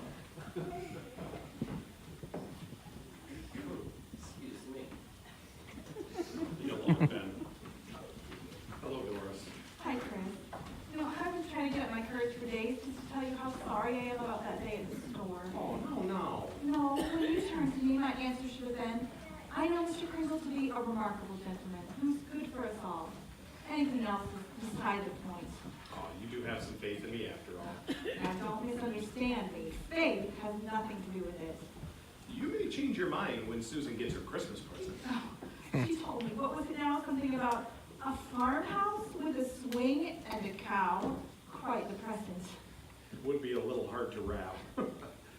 Would you mind picking it up for her later tonight? Pick it up? Where? You know the special living room scene at your store where those old-fashioned charming stockings are hung? Mr. Kringle, can you really see me hunting around a department store for a farmhouse with a swing and a cow? Under the pillows and behind the couch, like I'm looking for Easter eggs? It would indicate quite a little faith, wouldn't it? Yes, and absolutely no common sense whatsoever. That's right. Faith is believing in something, even when your common sense tells you not to. If you get out of this mess, that will be present enough for Susan, I assure you. You know, Doris, I believe that Fred Gailey behaved a lot like a schoolboy just now. It's the strangest thing. Every time I mention your name, he changes the subject. Why would you mention my name to him? Well, I'm just trying to get you what you want for Christmas. Mr. Kringle! Mr. Gailey and I have absolutely nothing in common. Oh? He's like day, and I'm like night. He's like sober, and I'm tight. He's water, and I'm oil. What's an inside straight? Well, he drew one the other night and acted like he painted the Mona Lisa. But he's got a way with Susie I can't seem to fight. I'm always wrong, and he's always right. You know, he told her that hurricanes are the happy vibrations of the Rainbow Factory. In my own home, I'm the safety pin, and he's the spangle. He's the curve, and I'm the angle. He's the nerve, and I'm the jangle. But he's for Sunday school, and I'm for stars. He's for pictures, and I'm for art. He likes old songs like Rodgers and Hart. And he claims that no one else in history has what he calls the Carmen Lombardo vibrato. He's for old, and I'm for new. Cliché Charlie, all true blue. Do everything like the others do. Oh, I hate old-fashioned ice cream parlors, and the dome car into Salt Lake, and just married signs, and band music across the water, pussy littles in the spring, those buggy rides in Central Park. Him, for my Christmas present? Oh, Mr. Kringle, how wrong could you be? Certainly when he kissed me that time, the one and only time. Actually, you know, it was more like an insult. It was an insult. He was grinning and everything. But then we were kissing, like it was the last kiss on earth. Mr. Kringle, I didn't want this. I didn't want this at all.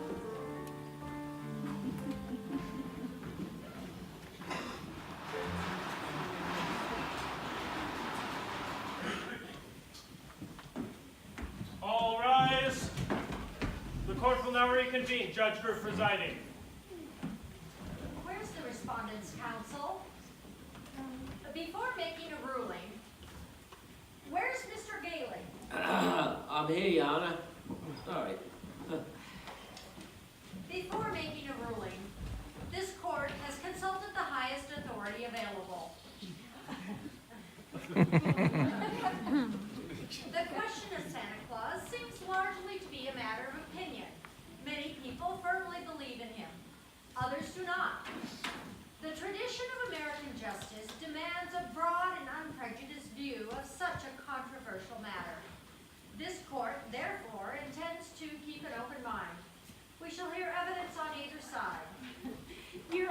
the burden of proof for this ridiculous contention clearly rests with my opponent.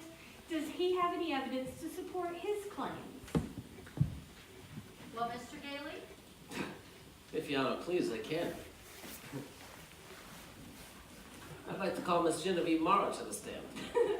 Who, me? No. I'm sorry, Miss Jenna Morrow. Oh. Miss Jenna Morrow, take the stand.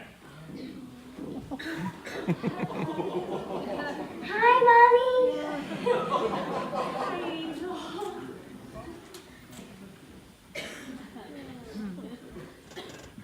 Now, Jenna, you know the difference between lying and telling the truth, don't you? Gosh, everybody knows you shouldn't tell lies, especially in court. Now, Jenna, do you believe in Santa Claus? Sure I do. He gave me a brand new flexible flyer sled last year. Now, Jenna, what does Santa Claus look like? There he is, sitting right there. Your Honor, I protest. Oh.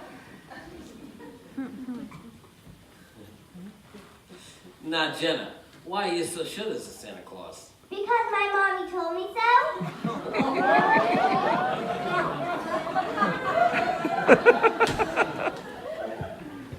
Now, Jenna, you believe your mother to be an honest woman, don't you? I mean, she would never tell you a lie, right? I mean, Of course she is. My mommy wouldn't tell me anything that wasn't so. Now would you, Mommy?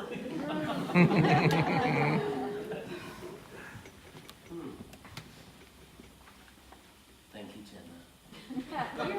Your Honor, Don't forget a real official, Shirley Templedown. You shall have it, my love. Your Honor, the state of New York concedes the existence of Santa Claus.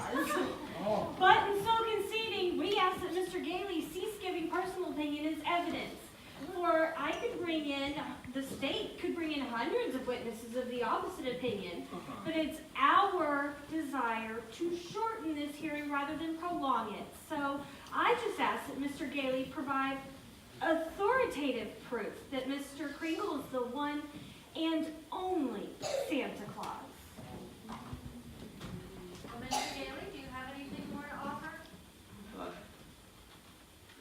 Actually, Anna, at this time, I'd like to ask for a recess, if I may.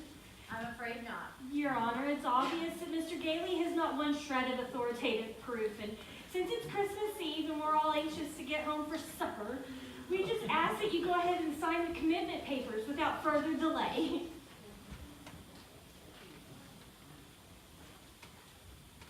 Yeah, Anna, I'd like to continue. My case is not complete yet.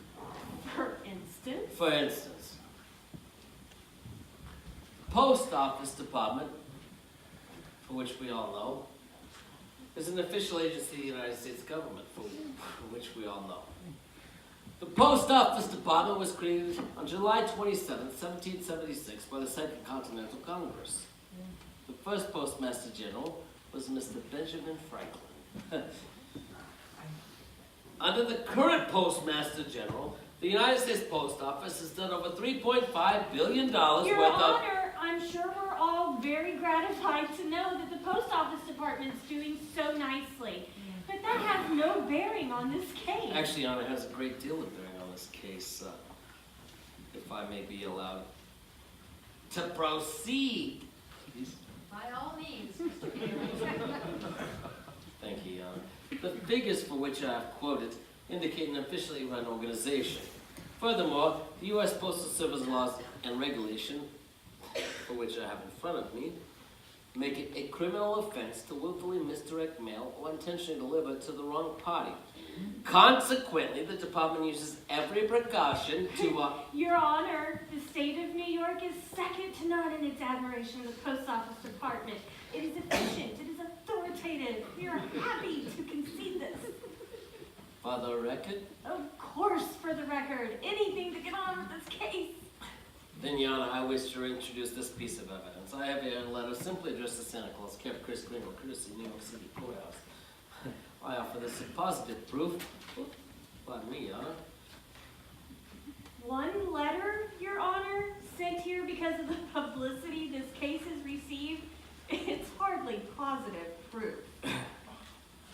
Yana would bear with me. I do have more letters. We'd like to see them, I'm sure. Gee, bring them in, put them up here. Yana, I hesitate, John. Just bring them in and put them up here on my bench. Yes, ma'am. Detail! Attention! Forward! March!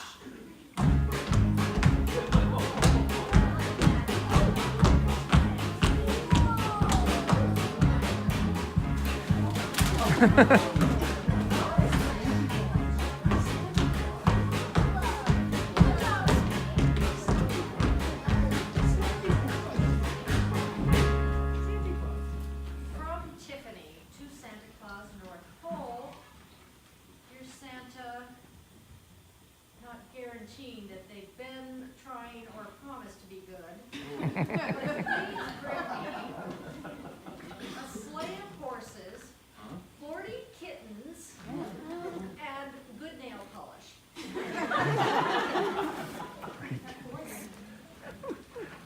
No. Your parents will thank him. Trust me.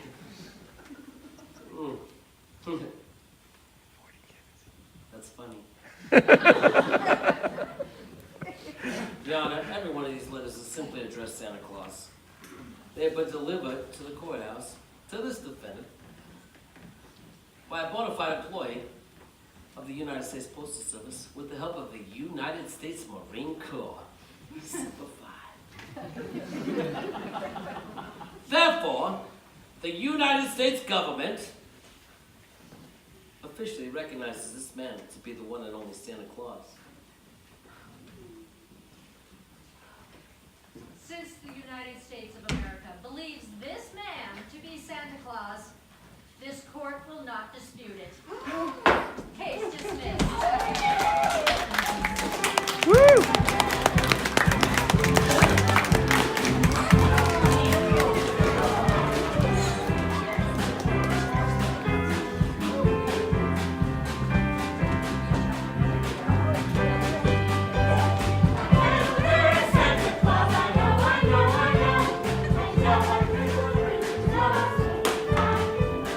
The joy, wherever he goes,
Who's in here so late? Oh, Miss Walker. Good Is that evening. you? Good evening, Mr. Thompson. What are you doing here? Oh, I'm looking for a farmhouse with a swing in the back and a cow. That's fine. You have a Merry Christmas. Oh, Mr. Thompson, that's what I was looking for. Never mind. Merry Christmas, Mr. Thompson.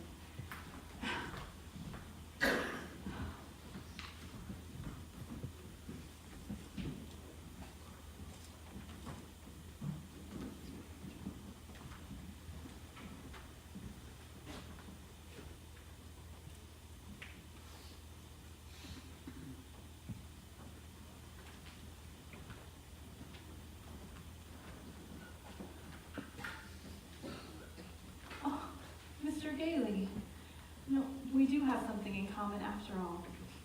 We both believe in Santa Claus. Oh, Fred. Charlie.